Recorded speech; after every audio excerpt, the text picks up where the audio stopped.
नमस्कार। आपका स्वागत है भारत सरकार की मूक्स पहल के अंतर्गत पाठ्यक्रम निर्माण प्रबंधन के सिद्धांत प्रिंसिपल्स ऑफ कंस्ट्रक्शन मैनेजमेंट। मैं Chirag Kothari, department of civil engineering, IIT Kanpur से आपका स्वागत करता हूं। आज का लेक्चर है अनुबंध प्रबंधन से परिचय। आज हम अनुबंध प्रबंधन कॉन्ट्रैक्ट मैनेजमेंट पे चर्चा करेंगे। अनुबंध प्रबंधन प्रोजेक्ट मैनेजमेंट या कंस्ट्रक्शन मैनेजमेंट का एक बहुत ही इंपॉर्टेंट एस्पेक्ट है। चर्चा में आगे बढ़ने से पहले ज़रूरी है कि हम देखें कि एक अनुबंध क्या है, उसकी परिभाषा क्या है।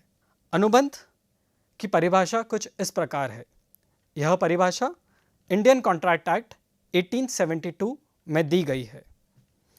यह परिभाषा कहती है कि ऐसे प्रवर्तनीय समझौते, ऐसे एग्रीमेंट्स जो एनफोर्सिएबल हैं, जो सभी पक्षों की स्वतंत्र सहमति, फ्री कंसेंट, वैध प्रतिफल, लॉफुल कंसिडरेशन और वैध उद्देश्य, लॉफुल ऑब्जेक्ट के लिए समझौता करने वाले सक्षम व्यक्तियों, कॉम्पिटेंट पर्सनालिटीज़ द्वारा किए गए हैं और जिन्हें किसी भी कानून द्वारा स्पष्ट रूप से अमान्य घोषित नहीं किया गया है।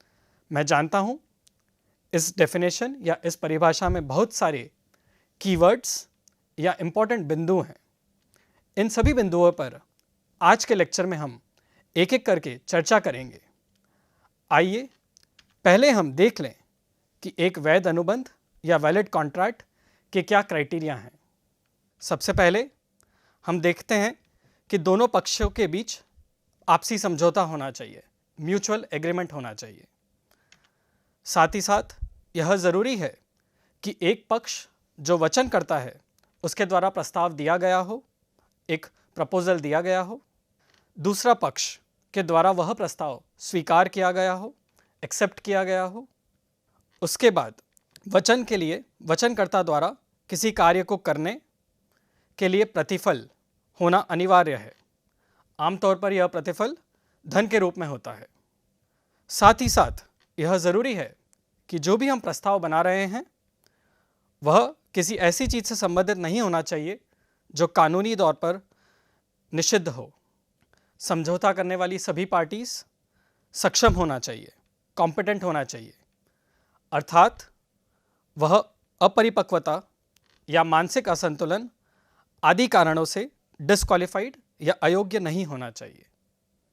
तो हमने देखा एक कॉन्ट्रैक्ट। मैं एक बार वापस से पिछली स्लाइड पर जाता हूं। अब हम इस डेफिनेशन को एक बार फिर से देखते हैं। ऐसे परिवर्तनीय समझौते, हम कह रहे हैं ऐसे एग्रीमेंट्स जो एनफोर्सिएबल बाय लॉ हों, जो सभी पक्षों की स्वतंत्र सहमति से बने हों, सबका म्यूचुअल एग्रीमेंट हो, वैध प्रतिफल के लिए बने हों, एक लॉफुल कंसिडरेशन हो, और वैध उद्देश्य के लिए बने हों, एक लॉफुल ऑब्जेक्ट हो। साथ ही साथ समझौता करने में जो पार्टीज इन्वॉल्व हैं वह सक्षम हो, कॉम्पिटेंट हो, और जो भी कार्य किया जाना है वह कानून द्वारा स्पष्ट रूप से अमान्य घोषित ना हो। अगर ऐसा कोई भी अनुबंध बनाया जाता है तो वह वैलिड कॉन्ट्रैक्ट कहलाता है। अब हम आगे बढ़ते हैं। सबसे पहले जानते हैं कि एक कॉन्ट्रैक्ट की क्या महत्वता है, खासकर कंस्ट्रक्शन में जहाँ पर विभिन्न स्टेक होल्डर्स इन्वॉल्व होते हैं। बहुत सारे व्यक्ति, कॉन्ट्रैक्टर्स, डिज़ाइनर्स, आर्किटेक्ट्स, मजदूर सब एक साथ आते हैं और कार्य करते हैं। इसलिए बहुत ज़रूरी है कि हम एक अच्छा निर्माण अनुबंध बनाएं ताकि यह सुनिश्चित किया जा सके कि जो कार्य करवाना है वह सही समय पर पूर्ण होगा, सही मात्रा में, अच्छी क्वालिटी और सेफ्टी के साथ पूर्ण होगा। आइए अब हम बात करते हैं कंस्ट्रक्शन कॉन्ट्रैक्ट का महत्व क्या क्या है। सबसे पहले कोई भी अनुबंध या कॉन्ट्रैक्ट हमें स्पष्ट अपेक्षाएं बताने में मदद करता है। एक्सपेक्टेशंस क्लियरली सेट हो जाती हैं। साथ ही साथ जो भी हमारी शर्तें हैं उनमें स्पष्टता आ जाती है, क्लैरिटी ऑफ टर्म्स हो जाता है। आगे हम देखते हैं कि किसी भी अनुबंध में जुड़ने से दोनों पक्षों को सुरक्षा मिलती है। मान लीजिए कि आप मालिक हैं और आप एक घर किसी से बनवा रहे हैं। आपकी प्रोटेक्शन इस तरह सुनिश्चित हो रही है कि आप कह रहे हैं कि जो भी इस अनुबंध में लिखा गया है उस प्रकार कार्य होना है। जब वह कार्य हो जाएगा, सेफ्टी और क्वालिटी के स्टैंडर्ड्स को ध्यान में रखते हुए जब वह कार्य हो जाएगा, आप तभी पेमेंट करेंगे। तो यहाँ आपके मालिक होने के नाते प्रोटेक्शन हो गई। वहीं जो कॉन्ट्रैक्टर है, जो यह निर्माण कार्य कर रहा है, उसे भी यह प्रोटेक्शन या सुरक्षा मिल जाती है कि जब वह कार्य पूर्ण करेगा तो उसे जो भी पेमेंट कॉन्ट्रैक्ट में या अनुबंध में लिखा गया है वह मिलेगा, और उसे साथ ही साथ यह पता होगा कि उसे जो भी कार्य करना है वह किस प्रकार करना है। इसीलिए अनुबंध का सही होना बहुत ज़रूरी है, इससे दोनों पक्षों की सुरक्षा होती है। आगे यह भी सुनिश्चित हो जाता है कि विधि का जो भी विधान है, जो भी लीगल कॉम्प्लायंस है, वह पूर्ण हो रही हैं। साथ ही साथ जो भी जोखिम है उसका एलोकेशन हो जाता है, और जो भी जोखिम है उसका मैनेजमेंट भी आसान हो जाता है। अभी तक आप यह समझ चुके होंगे, किसी भी निर्माण कार्य में कई प्रकार के जोखिम होते हैं। एक कॉन्ट्रैक्ट बना लेने से इसमें आसानी होती है कि जो भी जोखिम है उसे हम सही तरह से एलोकेट करें। हम देखें कौन उस रिस्क को मैनेज करने में सक्षम है और वह रिस्क उसी को एलोकेट करें। और निर्माण अनुबंध से बजट नियंत्रण में रहता है, बजट कंट्रोल में रहता है, और क्वालिटी भी कंट्रोल में रहती है, गुणवत्ता भी नियंत्रण में रहती है। तो हमने देखा कंस्ट्रक्शन कॉन्ट्रैक्ट्स किसी भी निर्माण कार्य के लिए बहुत ही महत्व का डॉक्यूमेंट है और बहुत ज़रूरी है कि इसे सही तरह से बनाया जाए। चलिए, तो अब हम देखते हैं किसी भी कंस्ट्रक्शन कॉन्ट्रैक्ट या जो निर्माण अनुबंध है उसके क्या कंपोनेंट्स होते हैं, उसमें क्या क्या आता है। सबसे पहले आता है ड्राइंग्स, कॉन्ट्रैक्ट ड्राइंग्स। हम दर्शाते हैं कि हम किस प्रकार निर्माण कराना चाहते हैं। ड्राइंग्स के माध्यम से यह आसान हो जाता है। फिर आता है स्पेसिफिकेशंस। क्या क्या स्पेसिफिकेशंस हैं, जो भी कार्य किया जाना है वह किस प्रकार किया जाएगा, उसकी सभी जानकारी यहाँ पे रहती है। उसके बाद आता है अनुबंध की कुछ सामान्य शर्तें, जनरल कंडीशंस ऑफ कॉन्ट्रैक्ट। फिर आता है अनुबंध की विशेष शर्तें, the special conditions of contract. यहाँ ज़रूरी है कि आगे बढ़ने से पहले हम इस पर कुछ चर्चा करें। General conditions of contract, GCC, आमतौर पर जो बड़ी कंपनियां होती हैं, जैसे मान लीजिए CPWD, जो बहुत निर्माण कार्य कर रही हैं, वह इस तरह का एक अनुबंध बनाती हैं जहां पर कुछ सामान्य शर्तें, जनरल कंडीशंस लिखी रहती हैं। यह कंडीशंस उनके सभी प्रोजेक्ट्स, जितने भी निर्माण कार्य वह कर रहे हैं देश भर में, उन सभी पर लागू होती है। और स्पेशल कंडीशंस या कुछ विशेष शर्तें, वह डॉक्यूमेंट होता है जो उस पर्टिकुलर प्रोजेक्ट, एक पर्टिकुलर जो निर्माण कार्य होने वाला है, उसके संबंधित जानकारी देता है। इसका फ़ायदा यह होता है कि जो एक ऑर्गेनाइजेशन है जिसे बार बार अनुबंध करना है, उसे बार बार एक नया अनुबंध नहीं बनाना पड़ता है। वह अपने general conditions of contract, GCC के माध्यम से एक कॉन्ट्रैक्ट बना सकता है, और फिर जो भी ऐसी जानकारी हैं जो नई हैं या जो सिर्फ उसी प्रोजेक्ट पे लागू होने वाली हैं, उन सब जानकारी को वह स्पेशल कंडीशंस ऑफ कॉन्ट्रैक्ट में इंक्लूड करता है। तो किसी भी अगर आप अनुबंध को देखेंगे तो उसमें एक जीसीसी होता है और एक SCC, special conditions of contract होता है। अब आगे बढ़ते हैं। एक समझौता होता है, एग्रीमेंट होता है, और साथ ही साथ एक बिल ऑफ क्वांटिटीज़, अगर वह उस निर्माण कार्य में लागू है तो वह रहता है। बिल ऑफ क्वांटिटीज़ में लिखा होता है कि क्या क्या कार्य किया जाना है, उनकी क्वांटिटीज़ कितनी रहेंगी, और अगर रेट एप्लीकेबल हो तो रेट भी वहाँ लिखे जाते हैं। तो हमने देखा कि एक कंस्ट्रक्शन कॉन्ट्रैक्ट में क्या क्या रहता है। अब हम देखते हैं एक अच्छा अनुबंध क्या होता है। एक अच्छे अनुबंध के 3 C's, 3 C होते हैं। सबसे पहला सर्टेनिटी, निश्चितता, दूसरा कमिटमेंट, प्रतिबद्धता, और तीसरा कम्युनिकेशन। अगर किसी भी अनुबंध में हम यह सुनिश्चित कर पाएँ कि हम क्या कार्य करना चाहते हैं, हमारा क्या ऑब्जेक्टिव्स है, वह सर्टन हो या निश्चित हो, और जो कार्य होने वाला है उसे करने के लिए प्रतिबद्ध हो, हमारा जो भी कॉन्ट्रैक्टर करने वाले हैं उनकी तरफ से कमिटमेंट हो, और जो भी हमारे स्टेक होल्डर्स हैं उनके बीच कम्युनिकेशन होता रहे। यह तीनों चीज़ें बहुत ज़रूरी होती हैं। अभी तक जो भी हमने चर्चा की उसके और थोड़ी सी डिटेल्स में जाएंगे। अभी तक मैं कुछ शब्दों का प्रयोग किया, agreement, contract, legally binding, foreseeable, इस तरह के कई शब्दों का मैंने अभी तक प्रयोग किया।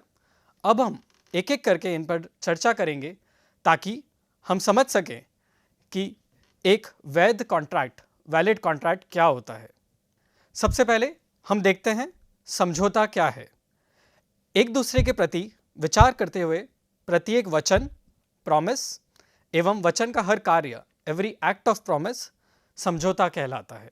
अब जानते हैं कि यह समझौता एनफोर्सिएबल कब होता है। अगर कोई भी समझौता, एग्रीमेंट, अनुबंध कहलाएगा तो यह ज़रूरी है कि सभी पक्ष अनुबंध करने में सक्षम हो, कॉम्पिटेंट हो, पक्षों की स्वतंत्र सहमति हो, फ्री कंसेंट हो, जो भी कार्य है वो वैध प्रतिफल के लिए हो रहा हो, लॉफुल कंसिडरेशन के लिए हो रहा हो, और साथ ही साथ वैध उद्देश्य, लॉफुल ऑब्जेक्टिव हो, और यह कार्य स्पष्ट रूप से अमान्य नहीं किया गया हो।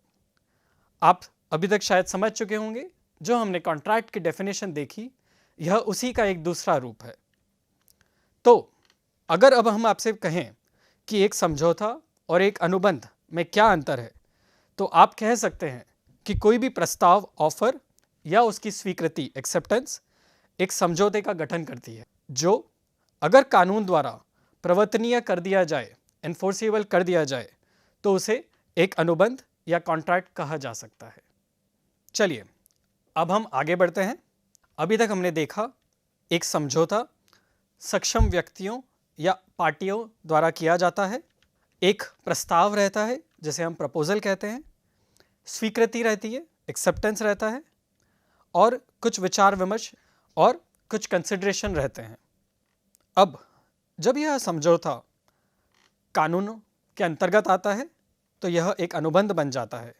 वहाँ एक लीगल ऑब्लिगेशन रहती है, साथ ही साथ एक लॉफुल ऑब्जेक्ट होना अनिवार्य है, एक वैध लाभ या लॉफुल गेन्स होना अनिवार्य है, और यह अमान्य नहीं होना चाहिए। अब हम इन सभी बिंदुओं पर एक एक कर चर्चा करेंगे। सबसे पहले हम देखते हैं योग्यता क्या है, कॉम्पिटेंस क्या है। अगर हम कह रहे हैं कि कोई व्यक्ति सक्षम है या कोई पार्टी, कोई पक्ष सक्षम है, तो हमारा कहना है कि या तो वह मेजर या अडल्ट हों, बड़े हों, वह मानसिक रूप से स्वस्थ हों, साथ ही साथ वह विधि द्वारा अयोग्य घोषित न किए गए हों। इसका दूसरा पहलू हुआ कि कोई भी माइनर जो छोटा है वह इनकॉम्पिटेंट कहलाएगा, कोई भी व्यक्ति जो मानसिक रूप से अस्वस्थ है वह भी इनकॉम्पिटेंट कहलाएगा।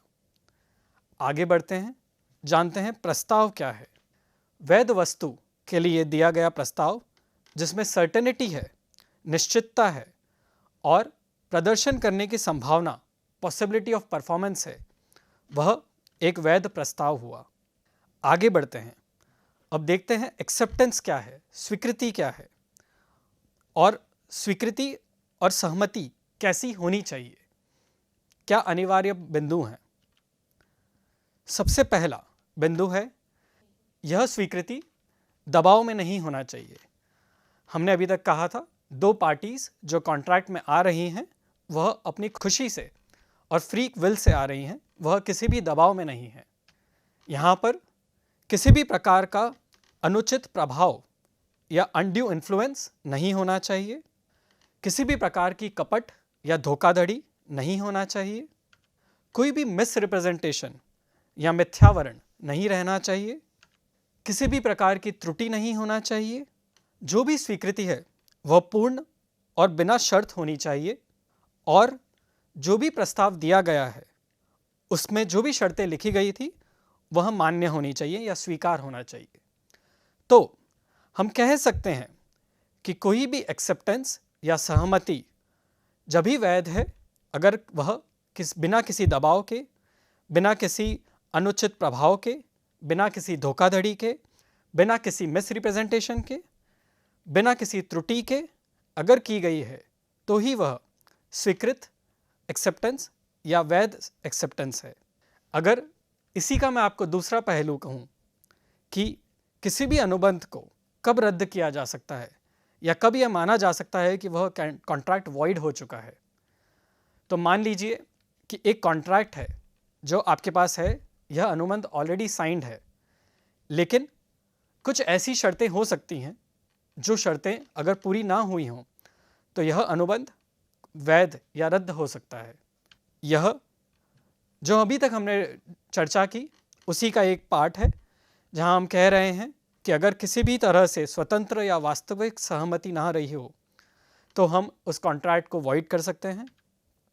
मान लीजिए दबाव में, किसी के प्रभाव में, या कोई धोखाधड़ी या कोई मिथ्यावरण, किसी भी तरह की त्रुटि अगर कॉन्ट्रैक्ट में रही हो तो वह कॉन्ट्रैक्ट रद्द किया जा सकता है। अब आगे बढ़ते हैं और हम चर्चा करते हैं कि लॉफुल ऑब्जेक्ट क्या है, किसे हम लॉफुल ऑब्जेक्ट कहते हैं।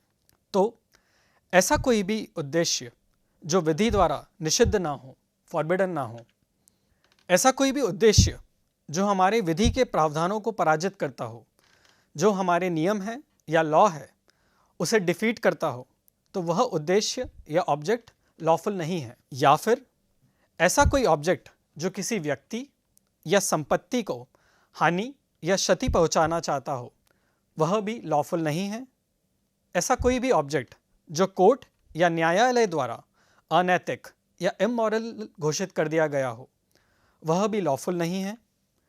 और अगर ऐसा कुछ हम करना चाह रहे हैं जो लोक नीति, पब्लिक पॉलिसी के विरुद्ध है, तो वह भी लॉफुल नहीं है। यह चर्चा का मेन उद्देश्य यह है कि अगर कोई कॉन्ट्रैक्ट बना है तो क्या विभिन्न पहलू है जिसे देखकर हम कह सकते हैं कि यह जो कॉन्ट्रैक्ट है वो वैलिड या मान्य या इनवैलिड अमान्य है।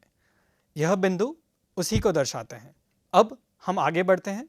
लॉफुल ऑब्जेक्ट के बाद हम चर्चा करते हैं कि एक वॉइड कॉन्ट्रैक्ट क्या कहलाएगा।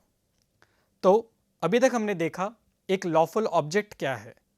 अब ऐसी कोई भी वस्तु या अनुबंध जो लॉफुल नहीं है, हम कह सकते हैं कि वह वॉइड होंगी, जैसे असक्षम पक्षों द्वारा किया गया अनुबंध या अनलॉफुल कंसिडरेशन या उद्देश्य, ऐसा कोई कार्य जो विधि द्वारा निषेध हो, ऐसा कोई भी कार्य जो हमारे विधि के प्रावधानों को पराजित करता हो, किसी व्यक्ति या संपत्ति को क्षति पहुंचाना चाहता हो, या न्यायालय उसे अनैतिक या इमोरल कहती हो और पब्लिक पॉलिसी का विरोध करता हो।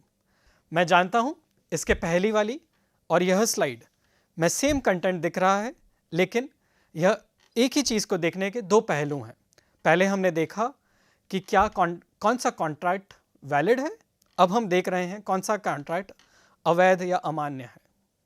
अब आगे बढ़ाते हैं चर्चा को और एक आखिरी बिंदु जो रह गया था उस पर चर्चा करते हैं, जहां पर कहा गया है जो भी कॉन्ट्रैक्ट है अगर वह बिना प्रतिफल के किया जाए, अगर उसमें कोई कंसिडरेशन ना हो, तो वह अमान्य है। उदाहरण के तौर पर मान लीजिए मैं आपसे कहूँ कि ये लीजिए ड्राइंग्स और आप मेरा घर बनाइए। मेरा घर 2 बेडरूम हॉल किचन का होना चाहिए और यह सब स्पेसिफिकेशंस हैं। और मान लीजिए कि आपने वह ऑफ़र को स्वीकार कर लिया और आप कहते हैं ठीक है मैं आपका घर बना देता हूँ। क्या हम इसे एक अनुबंध या वैलिड कॉन्ट्रैक्ट कह सकते हैं? जवाब है नहीं, क्योंकि यहाँ पर कोई भी प्रतिफल की चर्चा नहीं हुई है। जब तक हम यह न चर्चा ना करें कि आप मेरा घर बनाने के लिए कितना पैसा या क्या लेंगे, किसी भी तरह का अगर कंसिडरेशन की बात नहीं होती है तो वह अमान्य है। लेकिन हमें ध्यान रखना होगा कि कुछ ऐसे बिंदु हैं, अगर यह बिंदु पूर्ण होते हों तो फिर भी हम उस कॉन्ट्रैक्ट को मान्य मान सकते हैं। सबसे पहले मान लीजिए अगर कार्य सिर्फ प्राकृतिक प्यार एवं स्नेह के कारण किया गया हो, जहाँ पर कोई भी मॉनेटरी कंसिडरेशन नहीं है, तो भी हो सकता है कि वह वैलिड कॉन्ट्रैक्ट हो। या फिर ऐसा कहा गया हो कि यह स्वैच्छिक सेवाएं हैं, वॉलंटरी सर्विसेज हैं, तो भी हम कह सकते हैं कि हाँ ये एक वैलिड कॉन्ट्रैक्ट है। यह सही में एक उपहार हो, वास्तविक रूप में यह सिर्फ उपहार हो, तो हम कह सकते हैं कि वैलिड है। पर अगर यह तीनों कंडीशंस नहीं पूरी होती हैं तो कोई भी अनुबंध जिसमें प्रतिफल या कंसिडरेशन ना हो वह अमान्य है। तो उम्मीद करते हैं कि आज जो हमने परिचय दिया इससे हम यह समझ चुके होंगे कि कोई भी अनुबंध कब वैलिड होता है और उसके वैलिड होने के लिए क्या क्या अनिवार्य है। अब इसी चर्चा को हम अगले लेक्चर में आगे बढ़ाएंगे। उसके पहले एक छोटे से बिंदु पे मैं बात करना चाहूँगा। मैं ये बताना चाहता हूँ कि कोई भी अनुबंध एक्सप्रेस्ड भी हो सकता है, इम्प्लाइड भी हो सकता है, अभिव्यक्त हो भी सकता है या नहीं भी हो सकता है। अगर कोई भी वचन का प्रस्ताव या स्वीकृति शब्दों में की जाती है तो हम कह सकते हैं कि वह वचन एक्सप्रेस्ड है। लेकिन ऐसा प्रस्ताव या स्वीकृति जो शब्दों के अलावा अन्यथा व्यक्त की गई हो वह इम्प्लाइड कहलाती है।